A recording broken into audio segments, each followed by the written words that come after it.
Hi guys, my name's Anthony Cummins. I'll tell you where I am and what I'm doing at the minute, but basically I want to talk to you about Jesse Enkamp's BJJ video, which he put up recently, and about his fight and something there. Now, a few weeks ago, a month ago or so, I did put a negative video about Jesse Enkamp, about ninjutsu, because he did something which you shouldn't really do, which is go against the historical record. But just to show I'm absolutely fair in what I do, and I'm fair in just the search for history. That's all we want to do. Is Jesse Enkamp's new video on that BJJ fight is 100% correct. What he did there was great, and what he did was superb, and it goes to show and goes to prove that you just should not go to the ground in battle in any form, way, shape or form. And it shows that BJJ is just losing a grip on what it was meant to do, and it was meant to be a realistic fighting style. That's not to say the BJJ lads are soft, they're all hard lads, we get that, but it's channeling itself into a position where it's going to be like karate,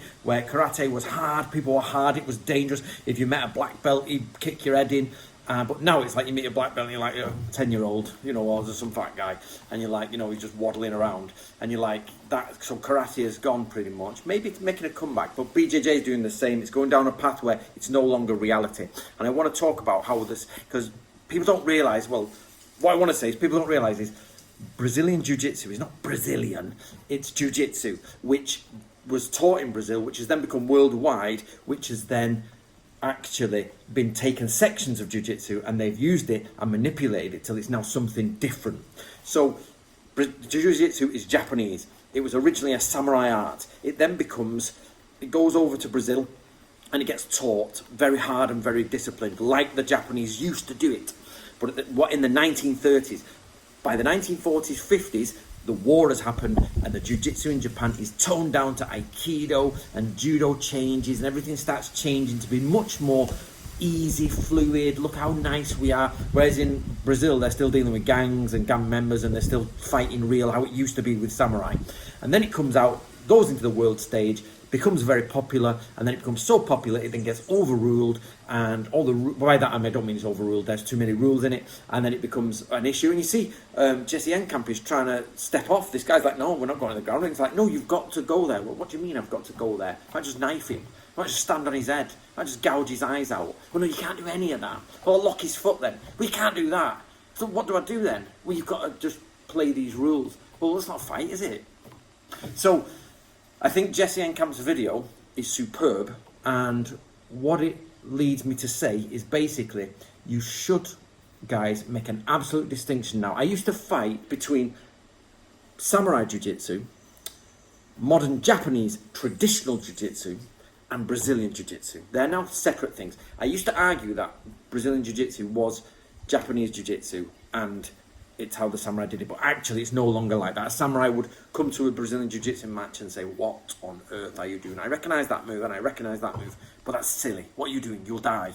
So there are three distinct things. There is historical jiu-jitsu, traditional jiu-jitsu in Japan, and taught as Japanese jiu-jitsu, and sports Brazilian jiu-jitsu.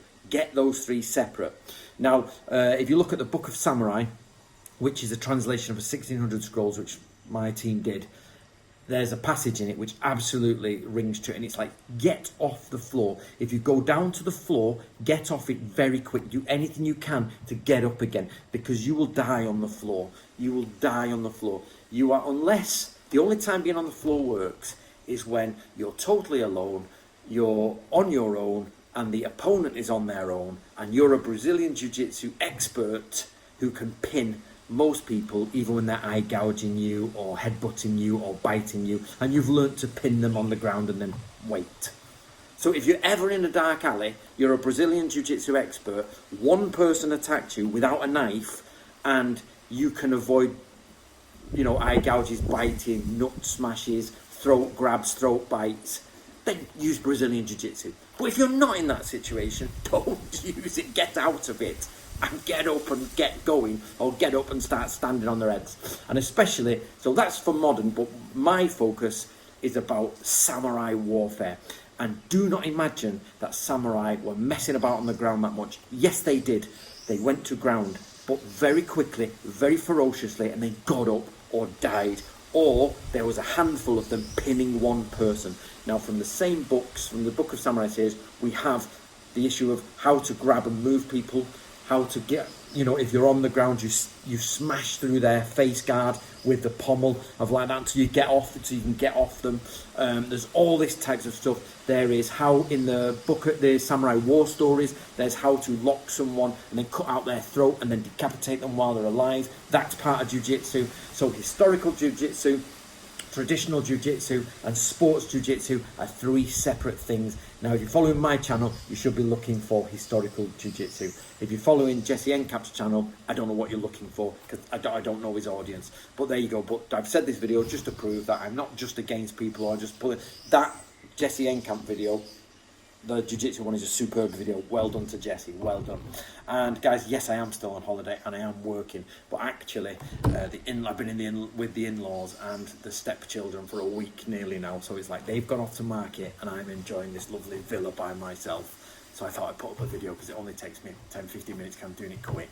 So there you go, guys. So enjoy, and let me know what you think in the comments below. I've set up some videos to go for auto upload this week while I'm away, so no problems, you'll still get some stuff there. And I will see you next week.